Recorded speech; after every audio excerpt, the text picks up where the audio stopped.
A Câmara quer votar até o dia 10 de maio o projeto das novas regras fiscais que vão substituir o teto de gastos. A proposta foi entregue ontem a Arthur Lira pelo presidente Lula e o ministro da Fazenda, Fernando Haddad, ao vivo, direto de... eu ia falar Campinas, gente, olha isso, de Brasília.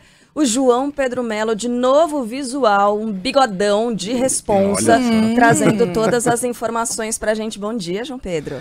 Oi, Carla, bom dia para você, Sheila, Megali, todos que nos acompanham. Pois é, a gente está de olho nessa questão aí dessa nova regra fiscal ao longo de várias semanas já, e agora a expectativa é de que o Congresso Nacional comece a analisar esse texto ainda hoje. Isso com a escolha do relator da matéria na Câmara dos Deputados. O presidente da Casa, Arthur Lira, disse que essa tramitação ela deve ser rápida, não deve demorar muito, mas a preocupação agora da base aliada é com a garantia dos 257 votos, esses que são necessários para a aprovação dessa matéria. E aí o que Lira disse? Disse que mesmo sem uma base consolidada, a maioria dos parlamentares entende que de fato é necessário que essas regras sejam aprovadas. A gente vai ouvir o Lira agora. E um desafio muito grande de discutir uma reforma tributária no primeiro semestre, e é importante que nós tenhamos o arcabouço com todas as suas condicionantes discutidas e votadas antes da reforma tributária. Portanto, a gente tem prazo. Se nós pudermos cumprir o prazo de até o dia 10 de maio na Câmara, eu acho que atende bem, dá um debate tranquilo num tema que você passaria aí mais ou menos quase que 15 dias discutindo. Pois é, o que esse projeto de lei complementar traz? Ele traz aí as novas regras fiscais para o governo Lula e também para o futuro do Brasil, isso já a partir de 2027. O que esse projeto traz de diferença em relação àquele que foi apresentado inicialmente há cerca de 2 semanas? A mais importante delas é em relação às arrecadações extraordinárias. Essas ficam de fora do cálculo do limite do crescimento real. Também ficam fora do limite o piso da enfermagem, os gastos no desenvolvimento da educação básica, acordos de precatórios, gastos relativos a eleições, além de aumentos de capital da União a empresas estatais, não financeiras e não dependentes do Tesouro Nacional. O ministro da Fazenda, Fernando Haddad, falou que essa nova regra traz mecanismos para diminuir aquela renúncia fiscal e que isso vai favorecer toda a sociedade, segundo ele, por possibilitar o uso correto do dinheiro público. Nesse ponto, Haddad também garantiu que a articulação necessária para o projeto está bem encaminhada e que ele não enxerga nenhuma dificuldade nesse momento para a aprovação desse texto do marco fiscal. Bom, esse texto, então, prevê que o presidente da República deve, em algum momento, caso descumpra essas regras, enviar uma mensagem ao Congresso Nacional dizendo, olha, descumpri sim as regras, mas a gente vai fazer uma medida X, Y ou Z para poder corrigir essa questão que foi descumprida, ou esse valor que foi descumprido. A gente vai aumentar a arrecadação em tal ponto. Então, isso tem que ser feito segundo esse novo texto. E aí, então, seria uma grande diferença com relação ao teto de gastos. Então, portanto, essa nova regra fiscal já foi apresentada, agora deve começar a ser analisada de fato pelo Congresso Nacional com a escolha do relator na Câmara dos Deputados. Então, isso ainda vai render bastante no Congresso Nacional. Teve coluna agora do tio Rei, né? O Reinaldo Azevedo fazendo uma bela análise do que foi entregue. Finalmente, nós tivemos acesso ao texto propriamente dito, porque até então o que havia era a explicação do governo, a explicação do ministro da Fazenda. E só lembrando que mais tarde, ali por volta das 9 horas da manhã, um pouquinho antes hoje, Juliana Rosa, nossa colunista de economia, também estará por aqui para trazer, né, para desembaralhar todo esse texto que foi entregue ontem ao Congresso Nacional. Obrigada, viu, João Pedro? Até mais, pessoal. Até mais, belo bigode. Aliás, belo bigode. E, aliás, hoje a participação da Ju Rosa super importante, até porque o governo deve reforçar a fiscalização de compras feitas no exterior, depois de recuar do fim da isenção para encomendas de até $50 enviadas por pessoas físicas ao Brasil. Essa medida havia sido anunciada na semana passada pelo Ministério da Fazenda como forma de taxar empresas que burlam as regras para não pagar os impostos sobre importação. Ontem, no entanto, o ministro Fernando Haddad afirmou que, a pedido do presidente Lula, o governo decidiu rever o fim da isenção. Em relação à isenção de pessoa física, o presidente pediu para não alterar a regra, mesmo que isso signifique um custo mais elevado de fiscalização. Porque, na verdade, eles estão usando uma brecha para burlar a lei. Então, a Receita queria fechar essa brecha. O presidente falou, não, atua administrativamente primeiro, para não prejudicar quem de boa fé está usando há muitos anos essa regra. Se a regra passasse a valer para pessoas físicas, qualquer encomenda que chegasse ao Brasil seria taxada em 60%. Segundo o Fernando Haddad, o governo deve apresentar agora em maio uma alternativa para corrigir distorções nas compras feitas no exterior e impedir, portanto, a concorrência desleal. Mas nós recebemos o apoio de várias empresas de comércio virtual de que nós estamos no caminho certo de coibir a fraude. Então, a intenção de coibir a fraude, ela permanece, sem alteração da legislação atual. Como é que nós vamos ter que resolver isso? Administrativamente. Entre as medidas que podem ser adotadas está a criação de uma declaração antecipada de importação. E aí a mercadoria chegaria ao Brasil liberada na alfândega. Se a gente pegar um retrospecto, desde o primeiro momento em que falamos sobre essa medida, houve, primeiro, uma grande confusão na divulgação de informações por parte do governo. A nota divulgada inicialmente não era clara, deixava dezenas de dúvidas. Aí o governo colocou o número 2 do Ministério da Economia para explicar. Galípolo chegou a dar entrevista aqui à Band News FM também, confirmou o fim da isenção na semana passada nas compras de até $50 de pessoas físicas por pessoas físicas, né? E ao seu lado o governo tinha ali um argumento forte, que era o cumprimento da lei, além de uma arrecadação prevista de 8 bilhões de reais só fazendo cumprir a lei, né? Ou seja, na impossibilidade de ter mais braços, mais mecanismos de fiscalização das compras em que há sonegação de impostos, o governo apertaria para todo mundo e passaria a cobrar de todo mundo. Com esse recuo agora, para mim ficam duas questões centrais aqui. Primeiro, a certeza de que apertar a fiscalização significa que as entregas vão demorar mais do que hoje demoram, porque hoje, como funciona, a Receita nem tem braço para tudo isso, acaba fazendo por amostragem. E ainda assim há casos de demoras muito longas. Eu já tive 2 experiências assim de compras fora, pagando imposto, normalmente tudo direitinho, e ficou lá na Receita, no posto de Curitiba, sabe? Que é lá onde fica tudo parado 2, 3 meses. Aliás, eu tenho uma impressão desse posto de Curitiba, com todo respeito aí aos fiscais da Receita, eu sempre fico imaginando o que eles fazem, jogam baralho. Por que 2 meses para liberar, cara? Não é possível. Ou não tem gente suficiente? Eu acho que essa segunda alternativa é mais de próxima verdade, do real. quando você fica esperando um negócio que já está com o imposto pago 3 meses, você fala assim, não é possível, os caras estão lá fazendo o quê agora? Mas é isso, tem um volume brutal, né? Mas para quem já pagou tudo direitinho e fica na outra ponta, fica pensando, caramba, qual a dificuldade de liberar? Mas enfim, eu tenho que fazer, né? O que mais? Já comprovei tudo, né? Mas enfim, o que vai acontecer certamente vai demorar bastante ou mais do que demora para a entrega. E tem um outro aspecto aí importante, que é do próprio ministro Fernando Haddad. Como fica a Haddad internamente no governo diante desse revés? A gente estava brincando aqui fora do ar, né? Falando que o cavalo deu L na pista. Agora deu L mesmo, né? Faz o L. E aí, como fica o ministro Fernando Haddad, que diante disso, tendo a lei ao seu lado, tendo uma argumentação robusta de arrecadação de 8 bi, e toma um revés desse do próprio presidente Lula, porque o presidente desde sempre deixou isso muito claro, a decisão final é dele e ponto final, sem que haja grandes brigas nesse momento. Houve uma grita, é verdade, mas ainda assim Haddad seguia defendendo a sua posição. Como vai ser quando tiver uma briga de verdade, para valer, com gente poderosa, na reforma tributária, por exemplo? Lula vai ceder às pressões? Vai ser inflado por Janja, pela primeira-dama? E aí vai desautorizar o ministro? Será que vai ser isso que a gente vai assistir quando tivermos brigas mais importantes, com gente mais poderosa na reforma tributária? Perfeito, perfeito. Era aí que eu chegaria. Né? Porque essa era uma medida que estava na mão do governo. E olha, a gente se debruçou nesse assunto bastante, hein? Conversou bastante sobre ele, discutimos aqui durante longos minutos com a Juliana Rosa, com a Mônica Bergamo, e sempre procuramos ser o mais honestos possíveis com o nosso ouvinte. Apanhamos bastante, né? Aí já estão batendo de novo no Lula, como se a gente tivesse algum interesse em bater no Lula. O que a gente faz aqui é jornalismo. E jornalismo é necessariamente de oposição. Não oposição no sentido de atrapalhar o governo. No sentido de criticar aquilo que é feito de errado e atuar de maneira propositiva. A gente pode voltar. Pode voltar e ouvir tudo que foi falado a respeito desse assunto da semana passada e nessa semana. A gente nunca fez juízo de valor dessa medida. Ela é boa, ela é ruim. O que a gente falou, sim, ela trará consequências. Ela trará consequências no bolso do mais pobre, na classe média, que são aqueles que utilizam esses sites. Né? Não os miseráveis, infelizmente, Mas os mais pobres utilizam muito esse site para comprar roupa, para comprar equipamento para o trabalho, e são eles que iriam pagar essa conta.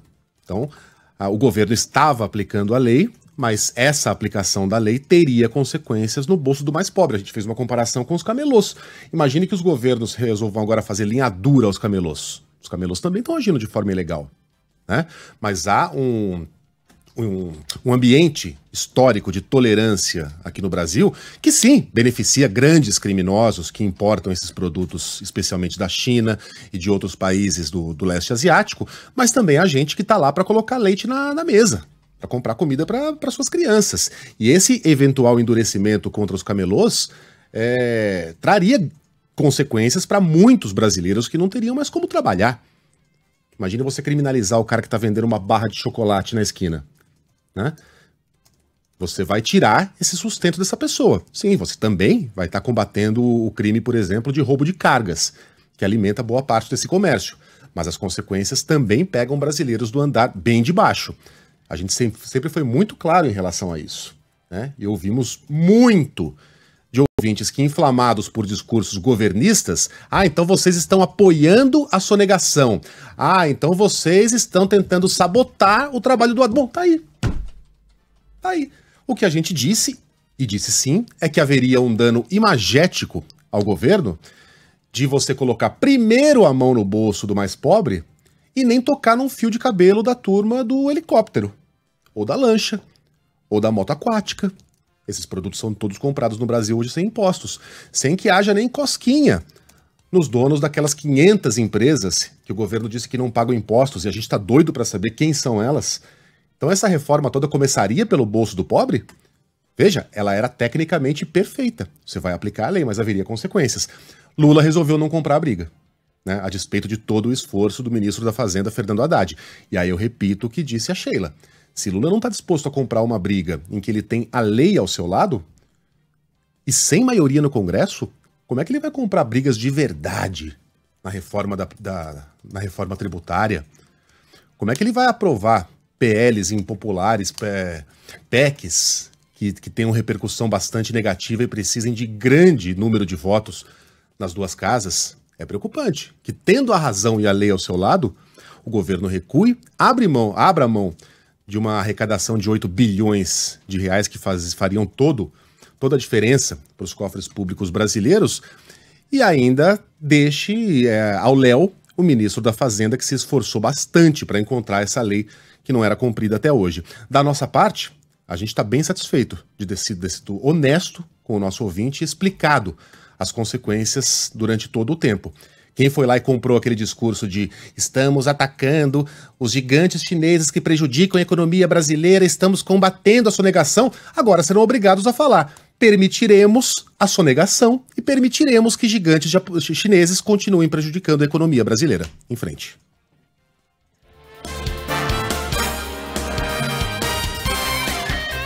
O ministro da Justiça defende a regulação da internet como única forma de se evitar o uso das redes sociais para a disseminação do ódio e violência nas escolas. A declaração de Flávio Dino ocorreu ontem durante um encontro que reuniu o presidente Lula, integrantes do Executivo, governadores e prefeitos em Brasília. Segundo ele, o canal exclusivo criado pela pasta, o Escola Segura, já recebeu quase 70.500 denúncias envolvendo ameaças a instituições de ensino. Até o momento, cerca de 150 perfis foram suspensos ou removidos das plataformas digitais e mais de 250 pessoas acabaram detidas. Isso em 10 dias. É falsa a ideia que fiscalizar e regular a internet é contrário à liberdade de expressão. A verdade é o diametralmente oposto. Só é possível preservar a liberdade de expressão regulando-a para que ela não seja exercida de modo abusivo, não para coagir pensamentos díspares. Todos os dias, dezenas, centenas de vídeos de apologia à chacina em escola. Isso é liberdade de expressão? Em qual país do mundo? Eu não sei. Olha, recebeu quase 7.500 denúncias envolvendo ameaças. E o quê? Qual foi o outro número? Não, dos 750 perfis suspensos ou removidos das plataformas digitais. Só para dar os números aqui precisos. Na mesma reunião, o ministro do Supremo Tribunal Federal, Alexandre de Moraes, relator do inquérito das fake news, defendeu que as redes sejam responsabilizadas caso não removam esses conteúdos violentos e de forma rápida.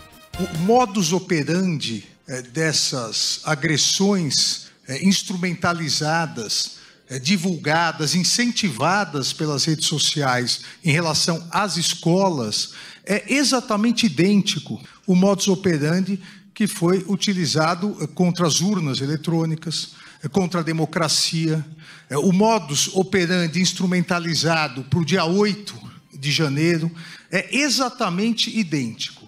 Ainda as redes sociais se sentem terra de ninguém. Nós precisamos regulamentar isso. Nós precisamos, de uma vez por todas, determinar que o que não pode ser feito na vida real, no mundo real, não pode ser feito no mundo virtual. Para o presidente Lula, a violência nas escolas não será combatida com muros mais altos e detectores de metal. A gente não vai resolver esse problema elevando o muro da escola. A gente não vai resolver esse problema colocando detector de metais. Eu fico imaginando as crianças sendo revistadas nas escolas. Eu fico imaginando como seria patético para os pais, para o prefeito, para o governador, para o presidente da República e para as instituições desse país, uma criança de 8 anos tem que mostrar a mochila para ser rastreada. Isso foi feito já na década de 90 nos Estados Unidos, não funcionou. Foi feito para combater, não foram nem os tiroteios em massa, foi a violência nas escolas, principalmente nas regiões mais periféricas. Nunca funcionou, nem para uma coisa, nem para outra. E ainda criou cenas horrorosas, como essas aí que foram descritas muito bem pelo presidente. Lula ainda defendeu um empenho maior de pais, mães e responsáveis no cuidado com as crianças e adolescentes. Eu tenho filho, eu tenho neto, tenho que educar meus netos. Porque nós somos os primeiros culpados. Nós temos que pensar o que eu ensino para o meu filho dentro de casa. Quando meu filho tem 4 anos que ele chora, o que eu faço para ele? Eu dou logo um tablet para ele, tô aqui para você brincar. Aí ele veio e discorreu lá fez um longo discurso contra os games, dizendo lá como que os videogames influenciam negativamente, acabam levando a ataques violentos. Aí estragou todo o discurso que até então estava perfeito. Isso já foi provado não ser verdade. Não é verdade. Eu já contei para você aqui, Sheila, das muitas discussões que eu tinha com o Boechat nesse horário. O nosso ouvinte mais antigo se lembra. E era difícil ganhar do Boechat. Difícil. Porque mesmo quando ele estava errado, ele argumentava tão bem, né, e usava truques retóricos ali, que acabava fazendo com que ele ganhasse a discussão mesmo sem ter razão. É um gênio, né?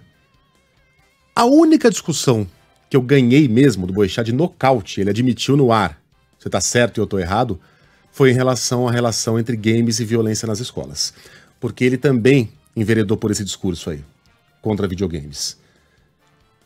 E aí o que eu disse pra ele, basicamente, desculpa, Paulo. Tem a sonora completa tem o Lula falando do Lula. sobre os games? Exatamente. Então vai, manda bala. Eu dou logo um tablet para ele, tô aqui para você brincar. Sabe? Ensino logo um joguinho. Não tem jogo, não tem game falando de amor. Não tem game falando de educação. É game ensinando a molecada a matar. E cada vez muito mais morte do que na Segunda Guerra Mundial. É só pegar o jogo com essa molecada. É o meu filho, é o filho de cada um de vocês. É o meu neto, é os netos de cada um de vocês. Pode ser que tenha uma raríssima exceção que não faça isso. Mas eu duvido que tenha um moleque de 8 anos, de 9 anos, de 10 anos, de 12 anos, que não esteja habituado a passar grande parte do tempo jogando essas porcarias. Enfim, o Boechat descambou para esse discurso também. Eu disse, Boechat, isso não é verdade, cara. Você tá errado. Primeiro porque tem vários discursos que provam que não há uma correlação entre violência nas escolas e videogames. Você pode argumentar que uma criança que tem tendências à violência, por um motivo ou por outro, vá procurar jogos violentos para descarregar essa energia e etc. Isso pode acontecer.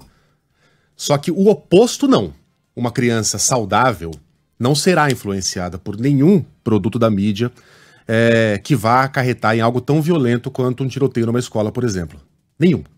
Já culparam o rock, já culparam bandas supostamente satânicas, já culparam filmes violentos, já culparam jogos de videogame. Muda só o vilão, né? Muda só o vilão da vez. Esse discurso é antigo, fazia tempo que a gente não ouvia da boca de alguém relevante como Lula, né? Você vai ouvir do cara assim, mas os meus filhos jogam e eu acho que faz sim. Bom, achar é uma coisa. Outra coisa é o que dizem especialistas, estudos sérios, que se debruçaram sobre essa questão.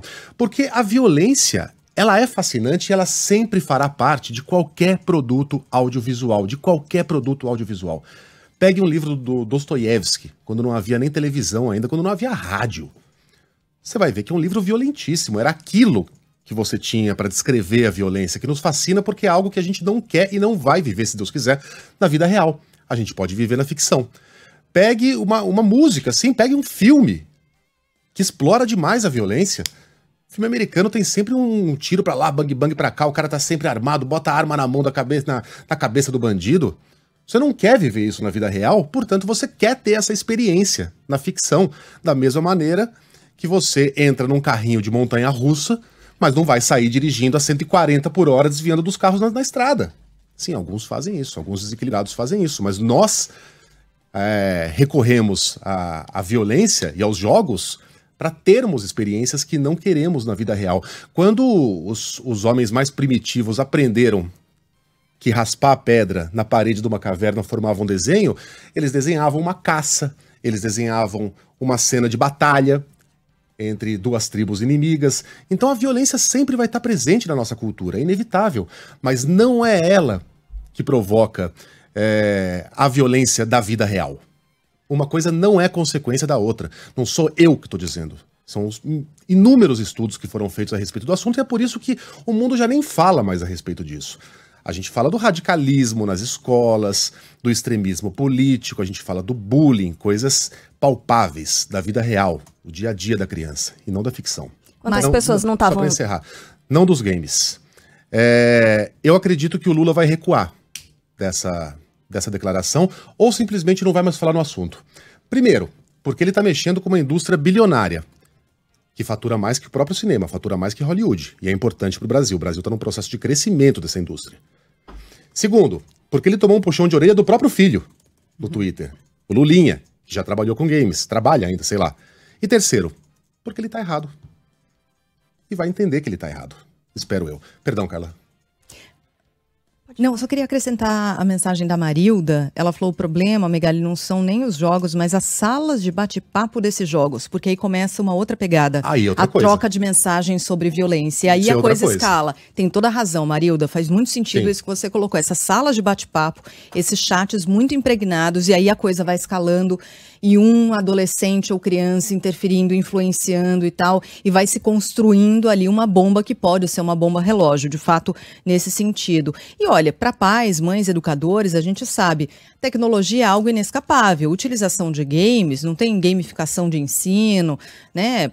É inescapável, não tem como escapar disso. O uso de games para educar é uma possibilidade, sim. Tem alternativas para serem trabalhadas com as crianças? Tem, sim. Precisa também buscar e envolver a criança e o adolescente também nessas possibilidades, né?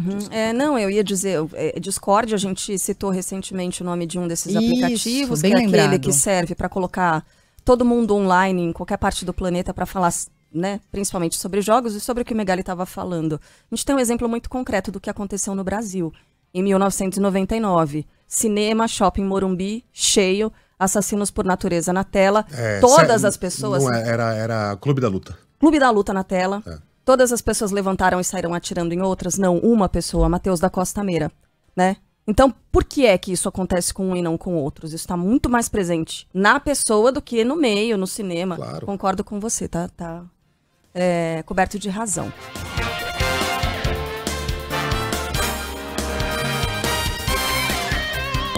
Bom, aí, seguindo no tema falas do presidente Lula, vai e vem, né? Depois de ser criticado por Estados Unidos e Europa, Lula muda o tom e diz agora que condena a violação do território da Ucrânia pela Rússia. Ontem o presidente recebeu no Itamaraty o presidente romeno Klaus Werner Iohannis e voltou a defender uma negociação política para interromper a guerra no leste europeu.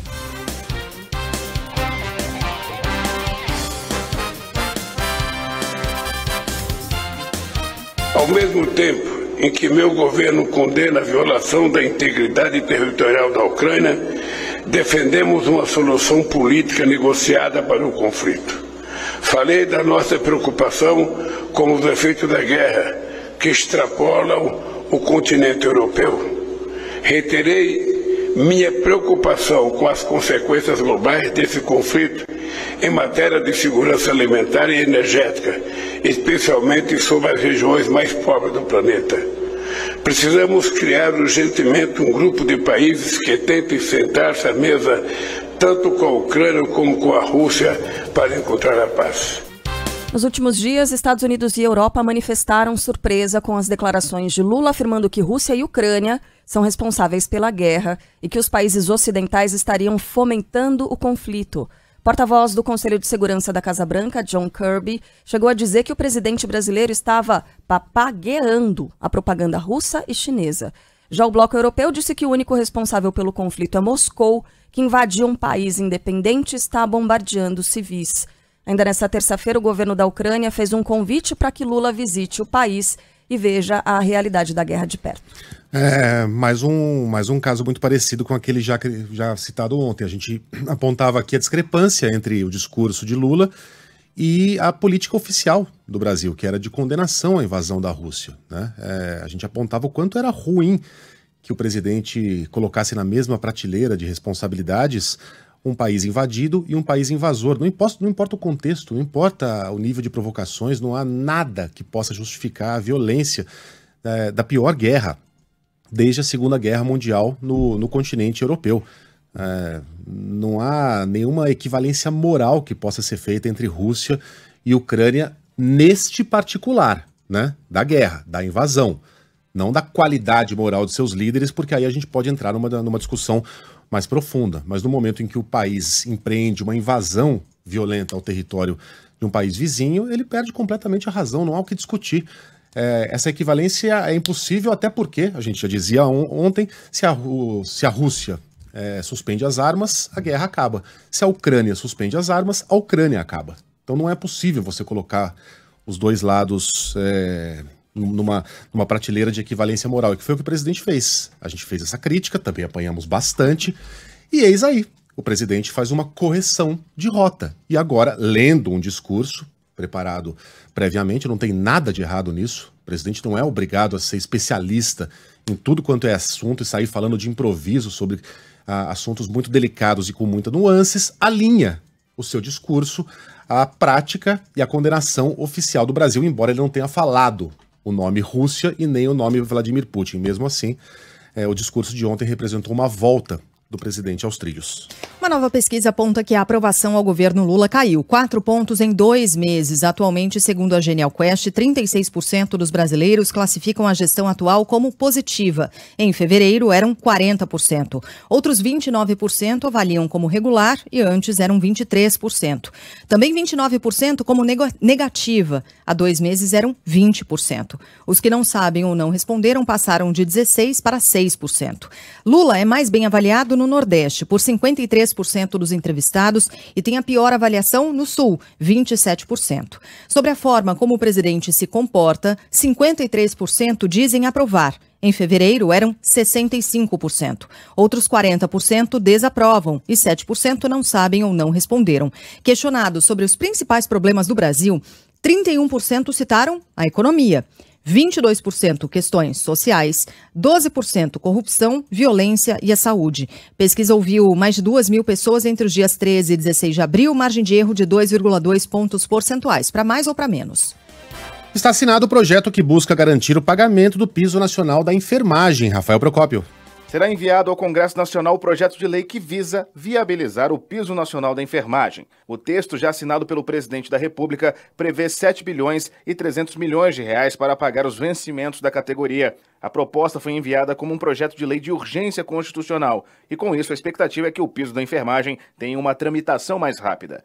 O Senado já espera analisar a proposta na próxima semana. Ela determina um salário mínimo de R$ 4.750 para enfermeiros, R$ 3.325 para técnicos de enfermagem, além de R$ 2.375 para auxiliares e parteiras, além de uma atualização com base na inflação.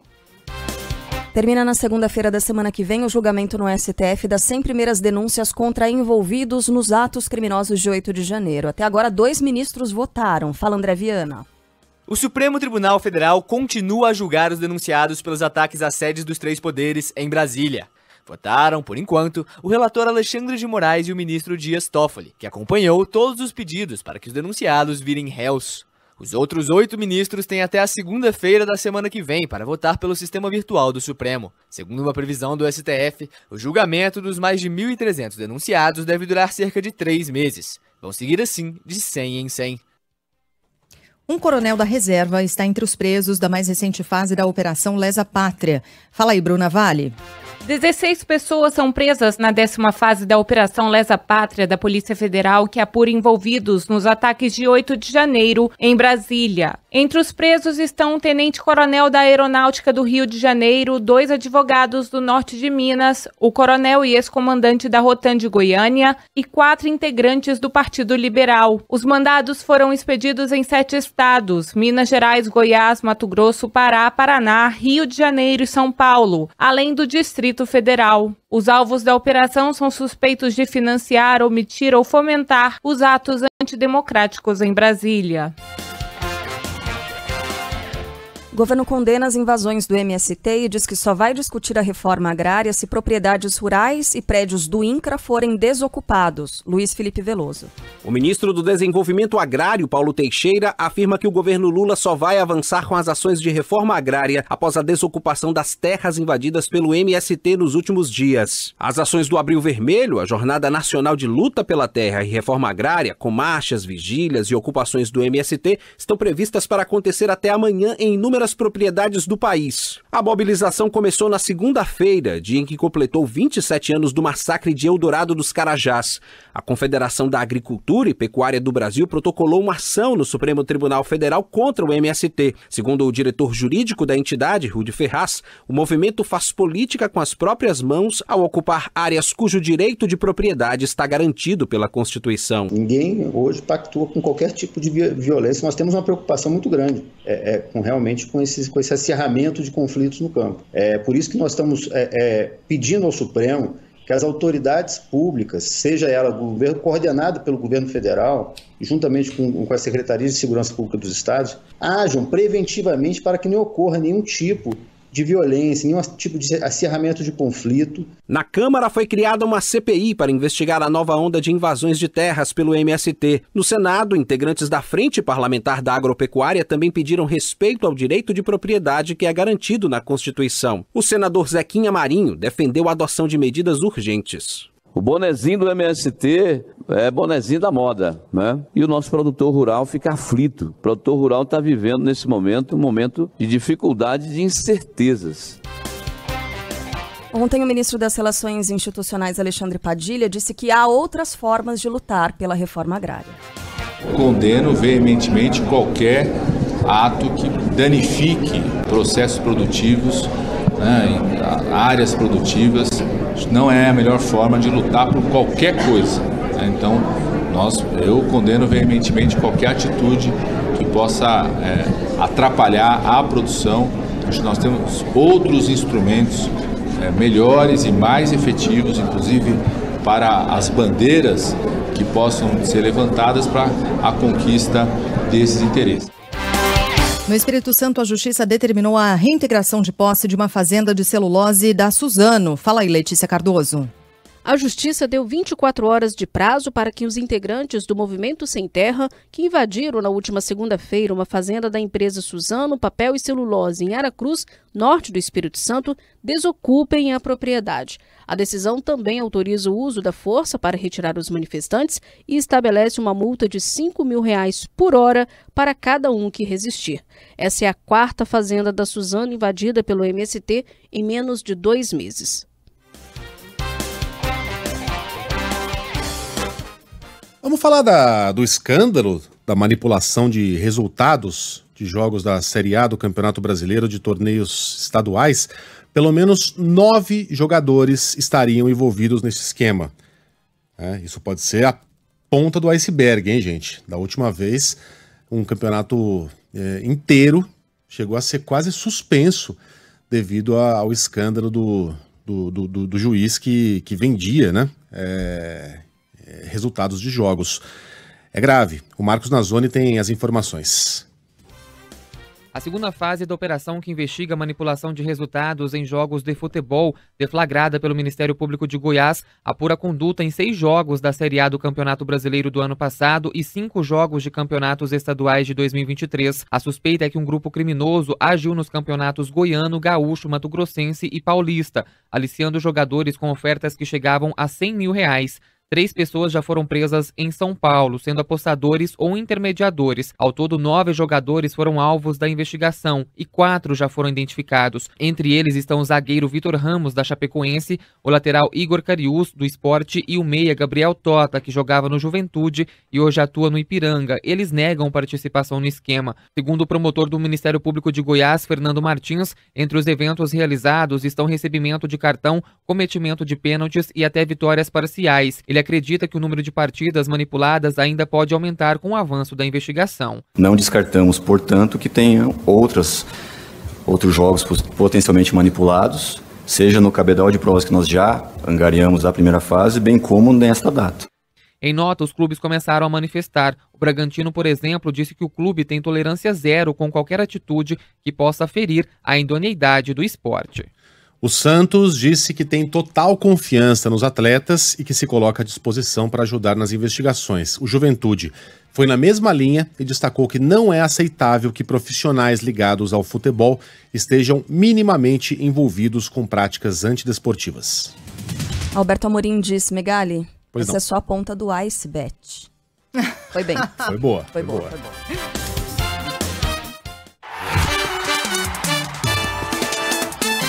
Futebol, com Milton Neves. Oferecimento Sicredi. Conheça a primeira instituição financeira cooperativa do Brasil. Sicredi, gente que coopera, cresce. Tintas Souvenir, a marca mais tradicional e querida do Brasil. E Hotel Terras Altas, lazer, diversão e gastronomia, pertinho de você.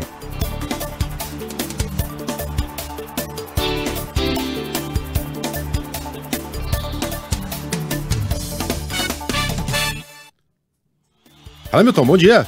Megali, bom dia, Megali. Opa. Alô, Carla Bigato. Oi. Como é que vai? Sheila Magalhães, nossa comandante em chefe. Ontem à noite nós tivemos uma terça-feira boa, viu? Libertadores da América e Copa Sul-Americana. Olha o Bragantino, o Red Bull Bragantino lá em Bragança, no estádio Nabia Bichedi. O Bragantino meteu 5-0 no Oriente Petroleiro. Nossa, esse time realmente é muito ruim, mas o Bragantino é que foi bem. E o São Paulo, hein? Ganhou do Puerto Cabello. Ah, que bom, São Paulo. Agora, a melhor coisa ontem à noite foi a entrevista do Rogério Ceni. Todos os repórteres esperavam que ele pedisse demissão ou que fosse demitido. Mas não, uma tranquilidade enorme, deu uma entrevista sensacional e ele continua. E pela Libertadores da América, o meu Galo perdeu de novo, Galo, pelo amor de Deus. Atlético Paranaense 2, Atlético Mineiro 1, e tava 2-0, hein? E o Internacional do Mano Menezes? 1-0 contra o Metropolitanos. É uma vergonha, mas eu não sei nem de país esse time aí, viu? E ganhou só de 1-0 Internacional, achei que ia ser um 7-1, entendeu? Filiponicamente falando. E o Fluminense, que está em grande fase, é o melhor time no Rio de Janeiro. Fluminense ganhou do The Strongest por 1-0. E pela primeira vez eu vou falar algo aqui que foi inventado pelo Ivan Brandão da Band News FM. Olha, o The Strongest, quando joga lá em cima, na altitude, ele é The Strongest. Mas quando vai jogar ao nível do mar, vira The Frackest. Pô, essa foi boa, hein, Ivan Brandão? Você é muito criativo. Olha, um grande abraço para vocês e até a próxima.